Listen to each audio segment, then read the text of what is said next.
Okay, we are good to go, I think.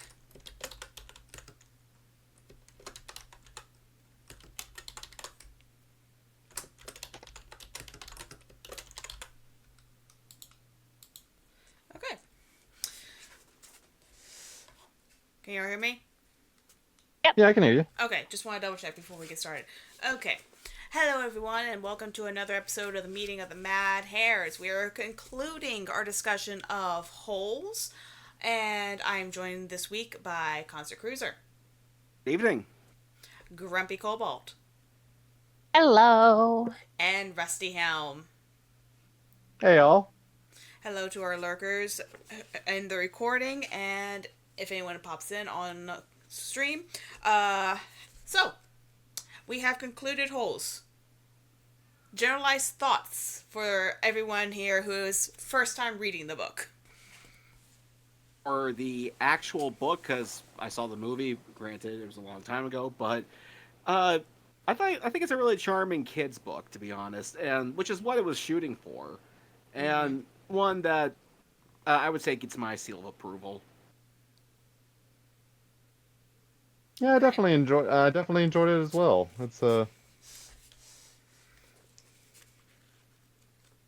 I thought it had a good ending. I appreciated the development of the friendship um, between I know them by their nicknames more so than their actual names, Caveman and Zero. Stanley and Um, Hector. yeah, so I don't know But why yeah, the nicknames stick better than the real names. I think that's kind I of the mean that. point. Yeah, I Yeah, was about to say that's kind of the point of nicknames. It's like you hardly remember someone's real name unless you say it a bunch of times. But it's like when you hear someone's nickname, it's like, oh yeah. Well, it's kind of the same thing as like, even with like online communities. I know people better by by their usernames, and then they change their usernames on me, and I can't pick them out in streams anymore. Oh my gosh, it's even worse. Like when you're following people on Twitter, and it's like and it's like just when you're starting to get closer to someone, they change their username, and it's like they might as well just unfollowed you, or you might as well just unfollow them because you can't find them anywhere. Oh yeah, yeah, pretty much. it's like change your username, change your icon. I can't. I don't recognize you anymore. You have to explain things to me. Yeah, you might as well be a perfect stranger at that point. Exactly. But yeah, it's like nicknames are kind of tend to have that point of being more sticky in the brain than sometimes actual names, I mean, especially let's the be honest weirder here. ones. I mean, let's be honest. How many people knew us by our fandom names and they did our real ones? Yeah. Yeah.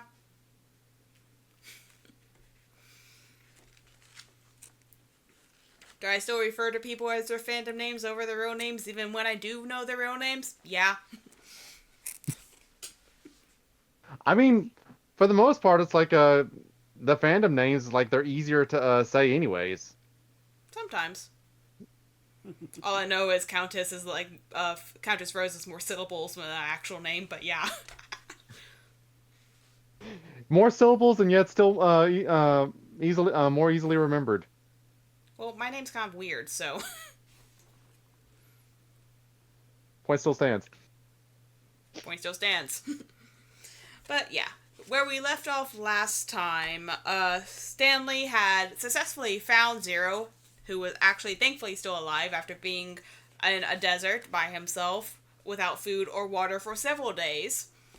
Sadly, Yes. he came across some contaminated 100-year-old peaches, but that is just besides the point. The boy was alive, Yeah, and they he was began their alive. Just trek. yeah, he was alive, living off of 100-year-old peaches. Yeah, and what did he call that drink that uh, Sploosh. that Sploosh. sploosh? Sploosh. How did Disney not make that an actual drink at all their parks? Like Very seriously, good it's in the question. movie. They could have easily have done that. Let me see something real quick.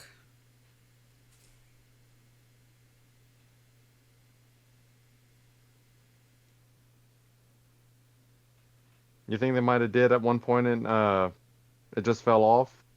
I mean, It might have been movie, a. because the movie is a couple decades old. It is a couple of decades old, but they might also have had an issue with copyright.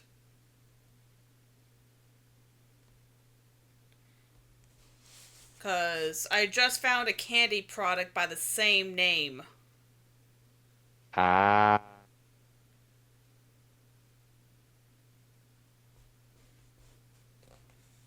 Well, what's in the candy product? It's just like fruit. It's like a concept of. It's like similar to Gushers, but slightly bigger. Okay, then. I mean, it's Disney. They could have just bought the copyright. They could. No, They could have at the probably time, bought. yeah. They probably could have bought the candy product. True, but something. Not all things are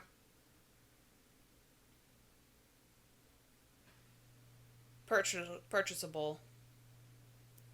Tell that to Disney.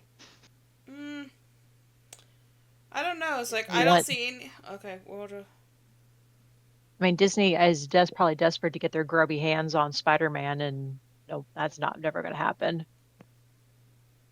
don't they own True, Fox? although Which I think is for the best. yeah, they Yeah, I own don't think Fox, Sony's. but I think Spider-Man's owned by Sony. Yeah, Sony owns Spider-Man, which I think they are just so upset about. And also, Sony needs to get their shit together and stop selling off or canceling decent animation projects, because good grief. The thing they sold to Netflix just won an Oscar. But they sold on Netflix. Huh? What are you referring to? K-pop Demon K-pop Hunters. Demon Hunter. Oh. That done like best animated movie, I think. This It's is like- what it sounds like. Yeah, it's like Hollywood in general needs to get their shit together because, like, apart from the obvious, it's like I've been seeing really good, like really promising movies and products being canceled for the stupidest of reasons. Isn't like the go-to one is just like it's not marketably viable. It's like if you want something that's good, it's not going to appeal to everyone. That's kind of the freaking point. Yeah, I'm still salty about that Batman Beyond movie that was supposed to be made by the same people that made the Spider-Verse movies. Oh my Oh god! shit! I never knew there was supposed to be a Batman Beyond movie. Yeah, it's like it was in the concept works, and they have concept art of it, and it looks so freaking good, and then they just canned it. It's like, why? Did you know they had a Treasure Planet 2 that was actually in production? They had like a full script and everything ready, and then it got canceled. I saw that. Someone needs I to didn't. like seriously like do they just like not like making money? Well, Treasure Planet, didn't it technically bomb?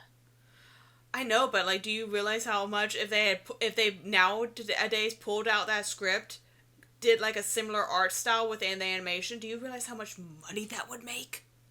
Give it time. I bet they'll do it because everything's getting a sequel or a reboot. I mean, for Christ's sake, we're actually getting this. We're getting the Spaceball sequel now. I mean, to be quite Yeah. honest, I don't really want sequels and prequels anymore. I'm kind of over all of them. I'll And take plus with, sequels out over live action remakes. I'll say that. Yes. True. Yes. True. Yes. Like the only Although live with, action remake I would accept at this point in time would be a live action Atlantis. I Yeah. can see that actually. Yeah. It's My like, you only want thing, big though, is like- budget explosions and mechs? Go with Atlantis. My only thing though is with how Disney is, or do you think Disney is finally getting out of their woke era and finally getting into their post woke era? Maybe I I finally. don't know if they do, but like, what would they do? They already like the main female lead is already a woman of color. How could they I don't know fuck if this they're- up? I wouldn't say they're. You could say they're on their way out, but they still got a ways to go. Because according to a friend of mine who saw Hoppers, the hero, the protagonist, She's an activist. No shit. Of course she is. I mean, Yeah. David said that that it's very much like a little kid's Pandora Avatar movie. Mm. That was his way of describing it, which I was like, you know what? That's not a bad way to describe it. But Oh my gosh, it is. mm, And I that's mean, with they me not saying literally, it. well, like they literally mention Avatar in the previews. Oh my gosh. Yes. The Na'vi are beavers. Oh Oh, my but gosh. We must draw them as blue beavers You- now. be oh my careful god. because you're giving the adult entertainment industry ideas. Oh, but Hey, Countess, you asked like, how can they fuck this up? Never ask that question. They can find a way. They Oh my always find a gosh. way. Can't they just It's make like good it. movies? But however, I will say this: there is reason to hope, though, because I remember the head of Pixar said in some recent article, "Our movies are not your therapy session." So there's hope. Okay. I'll take hope with a mountain of salt, please. And plus, I did hear that Zootopia 2 did better than a lot of previous Disney movies. Yeah, but So from what I understand, though, Judy It's Hopps is a total girl boss. she wasn't was the she total in girl the first boss in the one? first one, Well, the point but was that they want to see Judy and Nick. That's the fox's name, right? Nick. yes, Yeah. That they want to see them be more of of a partnership. Like a cop and the partner, working together. But everyone's it's shipping all them. Judy. Okay, but you know Yeah. what I mean. I don't mean partner as in relationship. I mean partner as in like partner in law, partner in I uh, understand, like yeah. partner as in like police partners. yeah. It's like I understand that concept. It's just everyone's already shipping those two, so it's like I Yeah. I understand. mean, Like they basically gave Judy Hopps like a more prominent role, I think, in that movie. I haven't seen it. yeah. It's like from what I've seen from it, it seems like they played it safe with the story. Like they stuck with like the regular formula. But I mean, it still sounds like it still looked like a decent movie, Yeah, I mean, better than I'll probably see it at some point. I have like no desire to get Disney Plus or anything, but maybe rent it at some point. I mean, they're still making Blu-rays, right? Yeah, but I meant rent as in digitally. Yeah. Physical media for the win. Well, Amen. I support physical media. I just don't want to give so much of my money to Disney. True. Then get it pre-owned. What if I don't like it? Get it, find it at a garage sale. Like, where do you think I get most of my old Disney DVDs now? Okay, It's like garage sale. I go to Yeah. garage sales and estate sales. Estate sales, you can get like an entire movie collection for like $30. Especially if you go in there on like Sunday. But Yeah, it's like anyway, you can find good deals on physical media if you know where to look. yeah, it's like if you're willing to go dig through a thrift store, you can find some pretty good stuff. It's like I was seriously considering getting like a VH player because I found like at one thrift store that's close by, I found like, do you remember like the Book of Virtue cartoons that used to be on PBS? yes. Nope. I found like 4 cassettes of that. But they were Oh all wow. VHS and I don't have a VH player. I was seriously considering, it's like, what would it cost to get a VHS player nowadays? $7. Well, if you go by Amazon, it's $2.50 for a VHS DVD combo. Well, I meant like at a garage sale. Well, like, the thing is, like, nowadays, could you find a VHS at a garage sale? Like a VHS I mean, if you, player. Because, like, most I mean, people you, nowadays, they have, like, DVDs or Blu-ray players now. well, yeah, but And oh, is it functional? oh, Goodwill. I Goodwill has suppose. a Goodwill has electronica section, and I do occasionally see like VHS players there. I'll have to check. Cause like it's been a hot minute since I've seen a VH player at a thrift store. Yeah, because I'll find now I don't know if it's just my area, but it's like I occasionally I typically see like a VHS tapes and VHS players at my thrift stores. So Mm-hmm. now whether they work or not, that's a whole nother question. But it's like we are talking I about mean, we there's are talking about like a also 40, 50-year-old device here. there's also like Facebook Marketplace as Yeah. well. It's like I want to say there was a company that's actually going back and making like new VHS combo TVs purely so that people can get away from streaming and stuff. Okay. Anyway, we were here to talk about a book. Yes, the book. We're back. The book. We're back. We're The back. book. Okay. Anyway, last we left off, Stanley was trying to coax Zero up this mountain, and poor Zero is suffering from sploosh-induced food poisoning. Yeah, 100-year-old peaches will do that to you. Yeah, the rest of the ones are in compromised jars. Let's just say. That's like. Now, granted, I get it. They're in the middle of the desert. Their options are very limited, but you might want to proceed with caution if that's what you're going to eat. Well, like when you don't have Well, any options, take what you can get. Yeah, yeah, just plus, like and plus, sip by sip, bite by bite. Don't indulge. and plus, we're talking about young teenage boys. It's like I don't think caution is in their vocabulary. Considering yet. where they've been over the past few months, I would think there'd be something in their vocabulary. They're teenage boys. There's a limit to what they can consider cautionary. Also, there's always the thing of like, I don't know where my thought was going for. It went bye. Anyway. But yeah, it's like, it gets to the point where Zero actually collapses and Stanley actually has to physically carry him up the mountain himself. That's a job I would not be looking forward to doing. It would not be a job I wanted to either, but it did break the curse.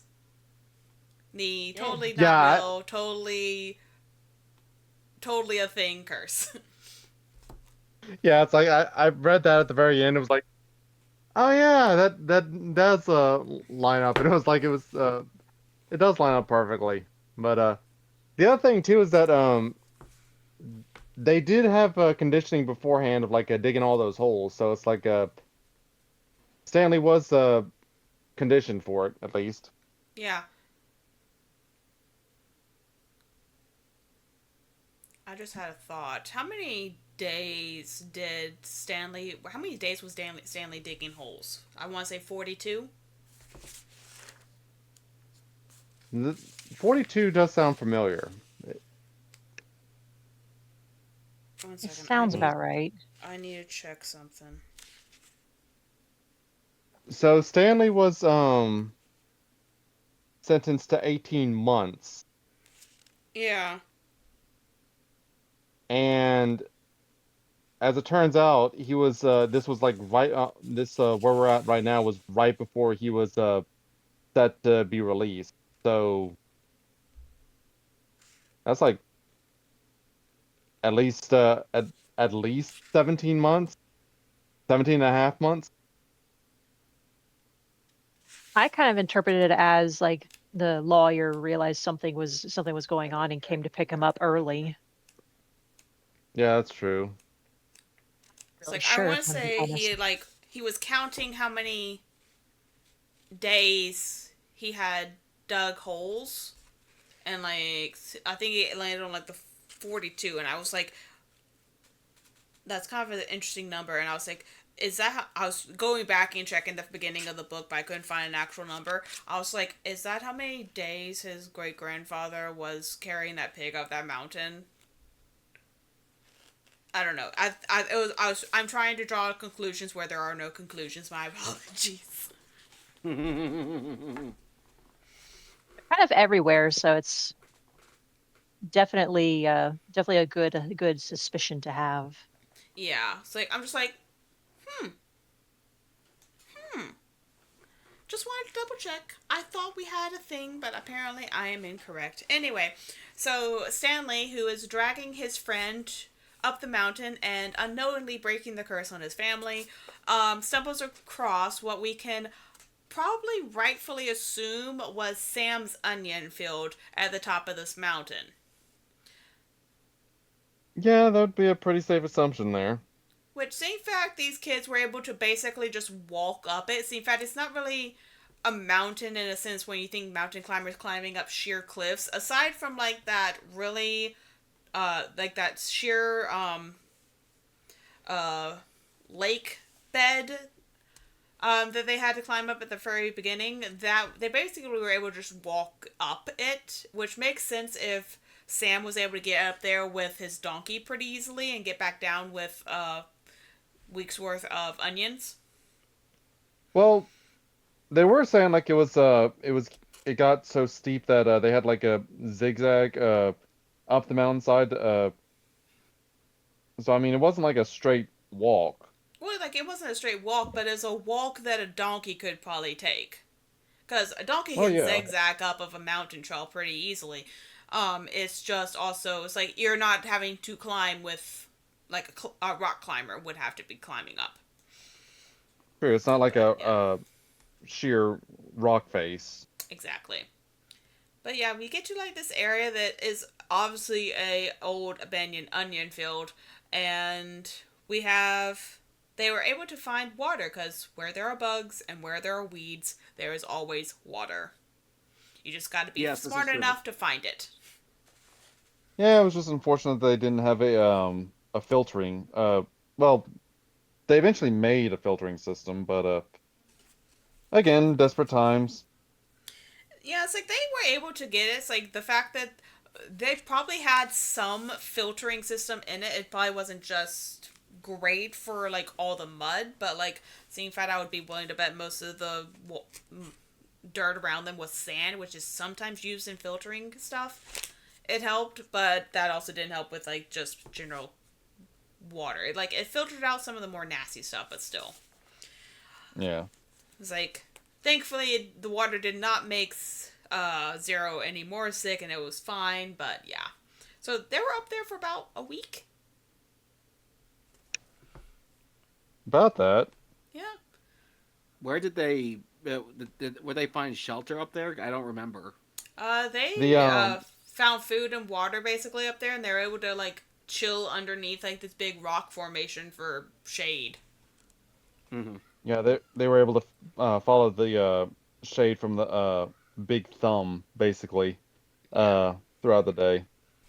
it's like they definitely in the movie they definitely cut down this entire section a little bit more. As most movies do. Yeah, it's like, but by that point in time when they were up there, they were like, yeah, we've like everyone else who would probably be looking for them is just like, yeah, those kids are dead. Zero had been out there for about 2 weeks. Stanley had been out there for a week. Most people would logically conclude we have two dead bodies somewhere out on this dried lake bed. Sorry about that. I'm kind of surprised that they didn't that they didn't go out driving looking for them. But yeah. Well, they couldn't go after Stanley because I think we had this discussion last week that basically the only truck they had was in a hole, and Well, yeah, but then they after eventually that, what were they gonna do? It's like later on they say like they had to get like 18 teenage boys to basically pick up the truck and pull it out of the hole themselves. It's like they probably don't want outside forces coming in and snooping around because they obviously are doing some shady shit. Yeah, what I was just saying was like especially with Stanley, because we all agreed like Zero, they felt that they could sweep him under the rug. Stanley, if they don't find him, there's going to be some outside forces, no doubt.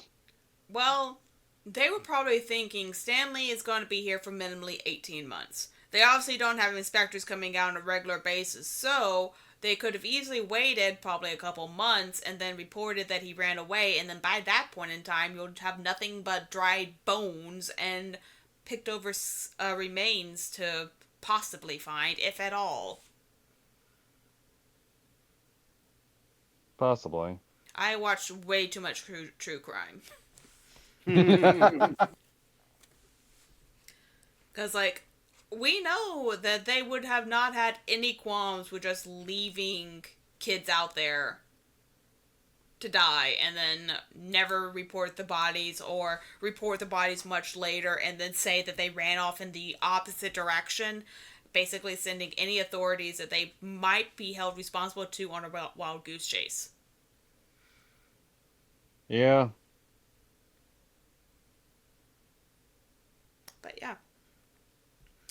But thankfully, Zero does recover.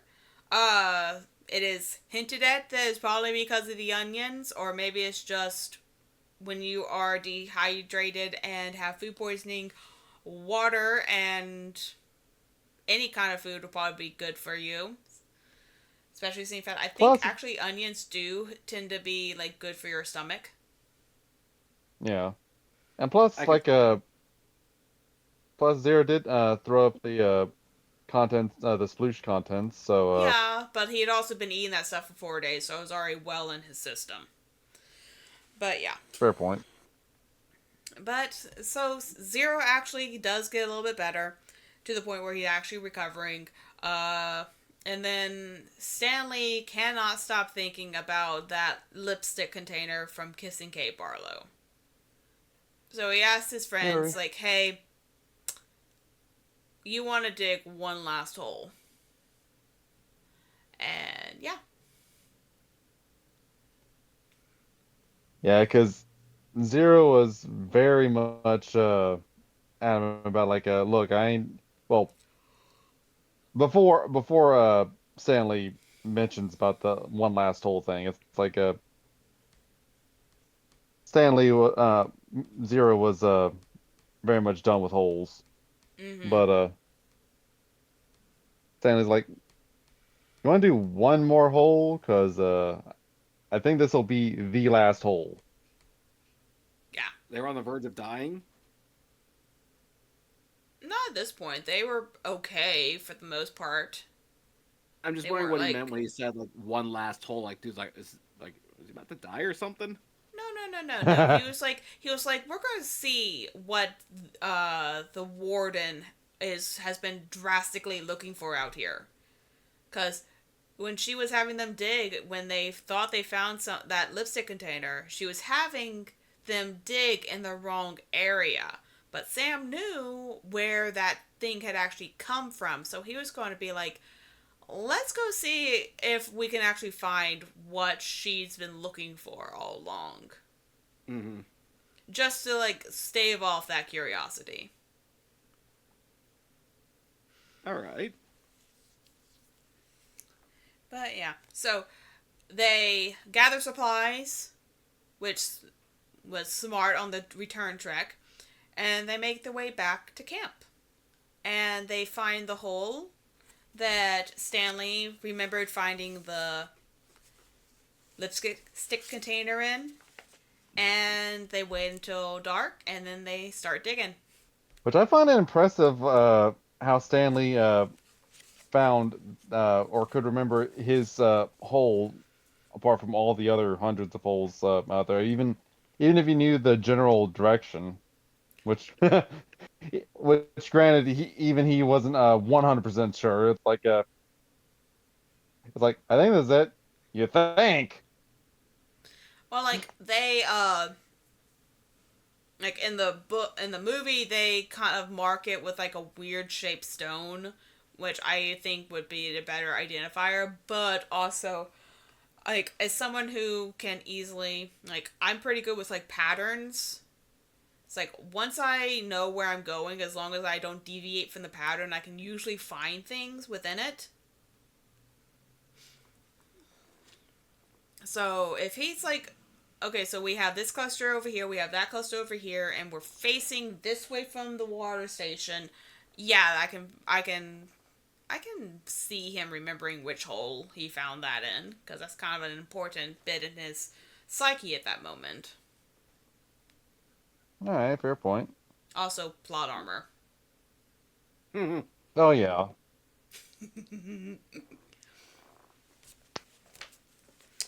But yeah. So as soon, because they do find something, and as soon as they find it, guess who shows up? Yes. Sleepwear and all. The warden. Oh, good And gosh. sir. The warden, Sir, and Paninsky. Because, oh my gosh. But also what shows up? A ton of lizards. Oh my gosh. All the lizards. And we also find out another benefit to the onions. Apparently, yellow spotted lizards do not like onions. Like at all. So, yeah. Yeah, because the original treatment was drinking a whole jar of onion juice the night before dealing with any lizards. Well, Stanley and Zero kind of been eating these things for a week straight. So I think the onion juice is well in their system. Oh, yeah. Definitely well in their system. And it basically makes it so the lizards don't want to mess with them, but they will sure as heck chill on them. And so they're just sitting in this hole, trying not to agitate these lizards, while basically the adults in the situation are basically just waiting for the kids to die. Cause, I mean, I mean they ugh, were. I mean, who was it, Sir or Padinsky, that was willing to put a bullet in the kids, but Warren was like, no, that would leave evidence. I think that was Panansky. that might have been Kaninsky, and then Sir was the one who's just like, you don't want to shoot in those lizards, they'll start jumping everywhere. So yeah, it's like if you had any doubt or like any second guessing about Paninsky might have been like there might have been a little bit of good in Paninsky. Yeah, no, that went out the window. No. It's like, none of the authority figures at Camp Green Lake are good people. Not at all. What was But your yeah, first so clue? but yeah, it's like you would think after like 6 hours almost that they would come up with a different plan other than let basically nature take its course. Because like what Stanley didn't know when he came back to the camp was like literally the day before an attorney showed up looking for him to try and get him released, because apparently they kind of proved that he didn't steal the sneakers, which we now know Zero actually did, but he didn't know they were famous because he was at the homeless shelter and he was just like, oh cool, shoes, grab. But then, like, we get the other follow-up thing of, like, what did Zero do to get sent here? He stole shoes from a store, and that got him sent to a juvenile detention facility in the middle of a desert. Well, what are the chances though that he swipes shoes, he throws them, and lands on caveman there? It's the The curse. plot demands it. The plot demands it, and also the curse. Because the curse was Oh, yeah, basically the just curse. trying to Okay. get those two people together so they could end up breaking, I think. Because I don't think if we want to talk into the concept of like Madame Zeroni, what she wanted to be carried up the mountain. Like she was friends with uh his great grandfather. Like she didn't want to necessarily hurt the guy. It's like be careful what you It's say because your words have power. yeah, it's like she didn't really intend to put a curse on him. She was like, "Hey, I'm doing this thing for you. In return, could you do this for me?" It's like, "Yeah, sure, why not?" It's like, But yeah, and it's like we knew it's like she had some family and in America because that's where her son went. And her son apparently his family ended up also falling on hard times. Seeing fact, uh, Zero goes a little bit into his backstory of how him and his mom was homeless, and his mom would be like, "Okay, wait here for me," and then one day she just didn't come back.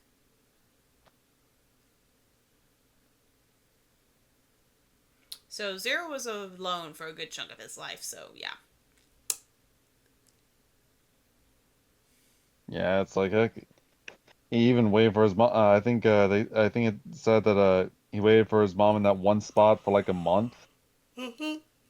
That's just sad. It is. It is. It is sad. And it's sadly a situation some people are in today. So, well, Another funny bit that I remember was the warden was trying to get Sir to go down there because it was like, look, they're not biting him. They're obviously not hungry. A couple hours later, a tarantula walks by and lizards jump on it.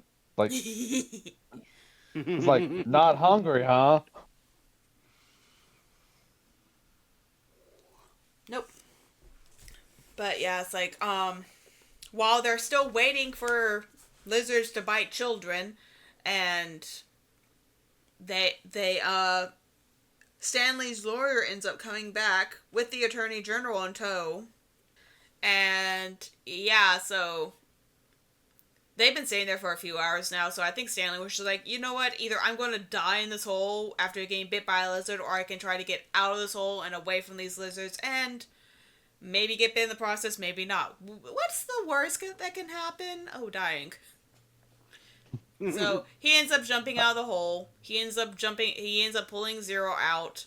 And Zero had been using his time down the hole quite wisely, trying to decipher the words on this suitcase that they found that the warden is trying to claim is hers that they stole from her cabin. But when Zero's like, "Hey, it said Stanley Yelnats on it," there's not really much of an argument she can make. I love how more and more frantic she became. I'm just like, yes, woman, you deserve it at this point.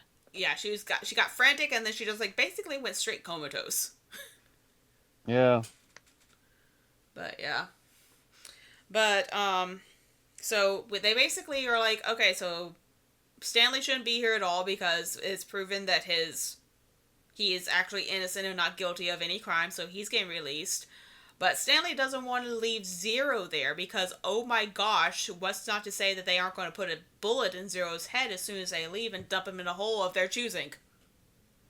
Yeah, Stanley straight up said, and justifiably concerned, is like they're going to straight up kill him. You know that, right? Yeah, it's like they basically were like, not even 2 hours ago, we're just like, yeah, as soon as these lizards off him, we're just going to toss Zero in a hole. Because, again, no one's coming for him. We destroyed all of his records. So, yeah. which That's which sick, that man. Jeez.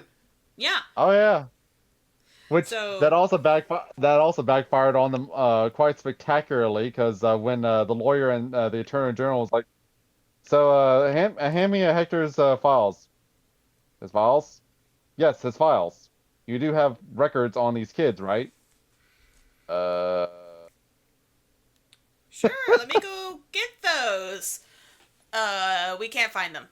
And then, like, what got me is, like, on top of that, the attorney general, who then tried calling to find like backup records, could not find anything on Hector Zeroni, which I'm just like, does whoever, what did Sir or Poninsky or another counselor have like hacking capabilities? Did they like hack into the mainframe, or is this someone trying to say bureaucracy is horrible at keeping records? Because they are. But yeah. Which didn't earlier Padinsky like go into one of those files like go into the system I'm not exactly sure.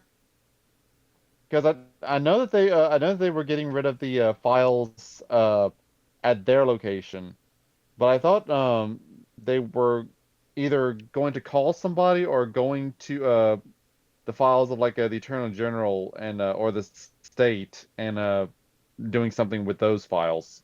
Well, they probably would have to at some point, because at some point someone's going to be like, okay, this is like this person at this facility's release date, and they go there and no one's there, and they're like, oh, we don't have records of this person. Well, we have records that someone was put here, they're here, so we need to figure out what the heck happened, and then huge investigation. But yeah. But thankfully... And I just wanted to make sure I was reading it right. When Zero was trying to word out Stanley's name on the briefcase, it was like the first thing he said was like Satan. I'm like, Zero, what are you reading or what are you doing? I mean, And then when yeah, and then when a little bit later he was like Satan Lee, I was like, oh, okay, now I get you. I he was was like, trying to sound Zero, it out.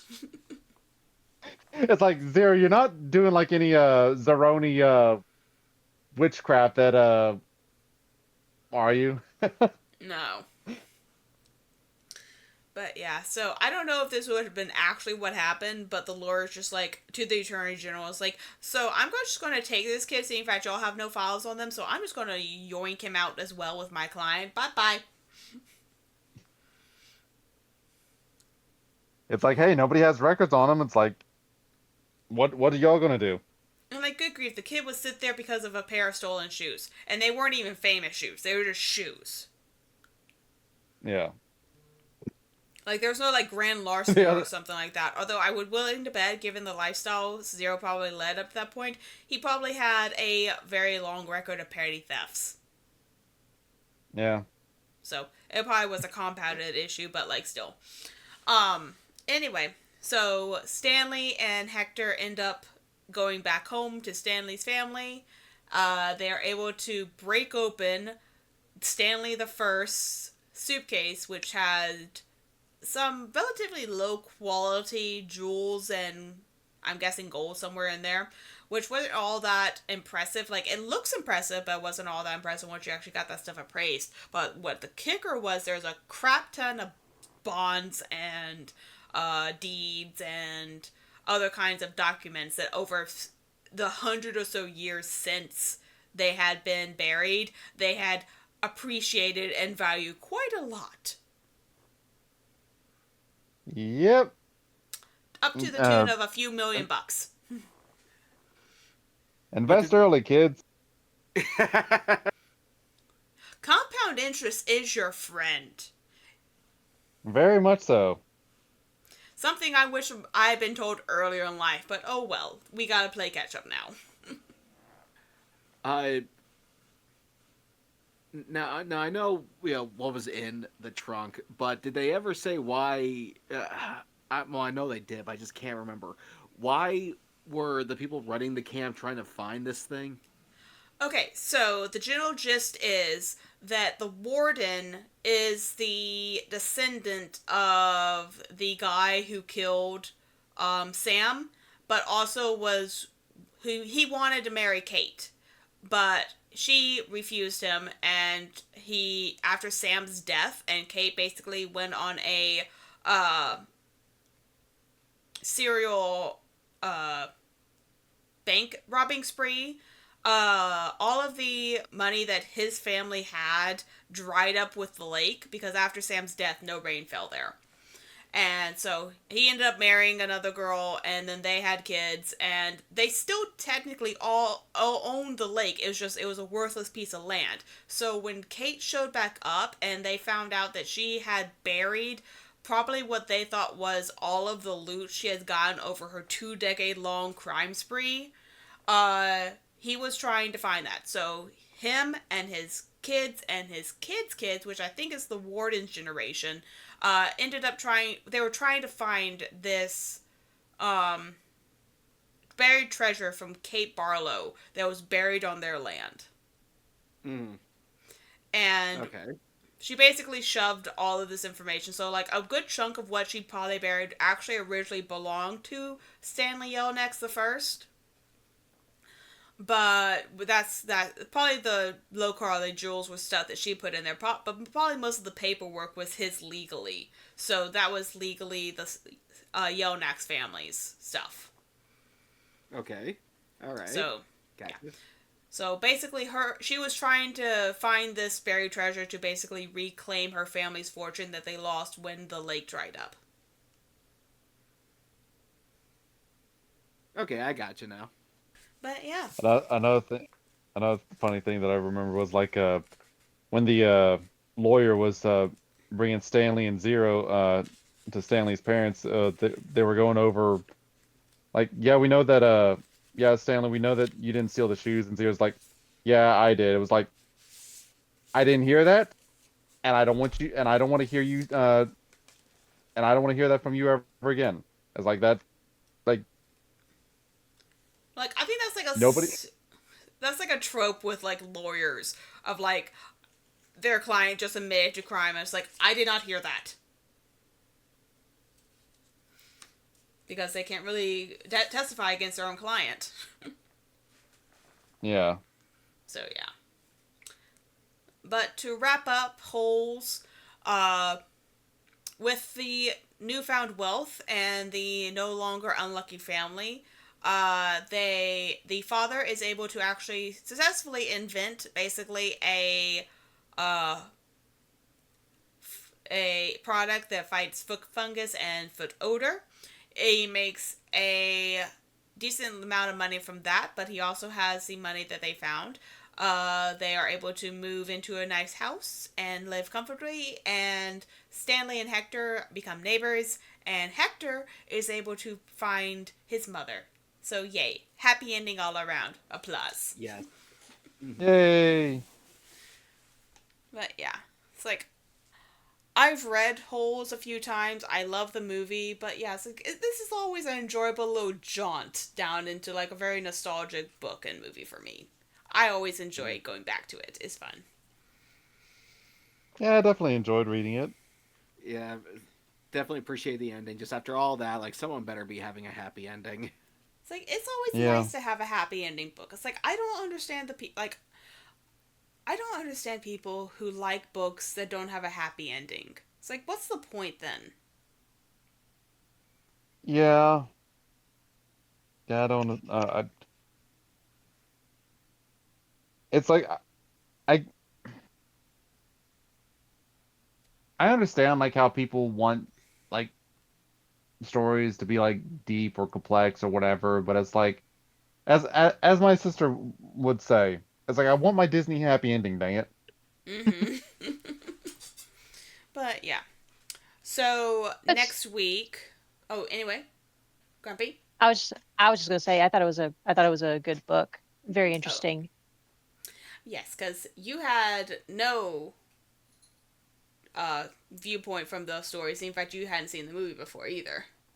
No, I've heard of it, but I don't know. It was just something. I think I was a little too young for it. Like by the time, like I don't know, and also live action stuff as a child was never my forte.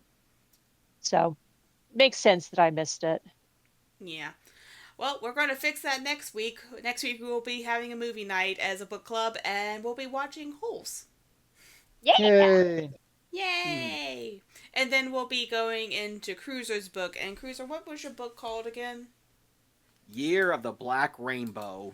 Year of the Black Rainbow. I A still book cannot that's worth like believe. $400 on eBay. Oh my gosh. Thrift books is like $2.25. Yeah, but mine's signed.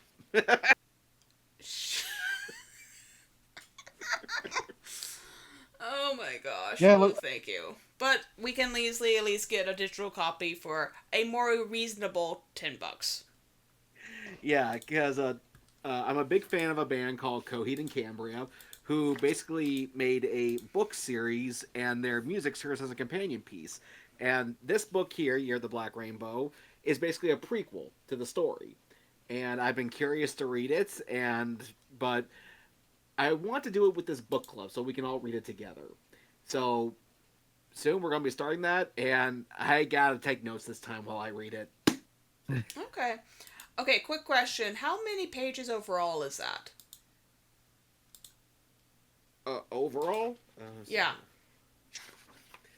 it is 349. Okay. That should probably take us about 5 weeks, maybe? 5, 6 weeks? all right. Okay. I better start reading.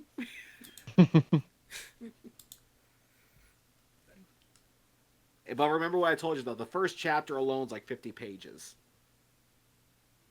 Okay, we'll probably just read the first chapter then, but we'll see that when we get to it. Mm-hmm.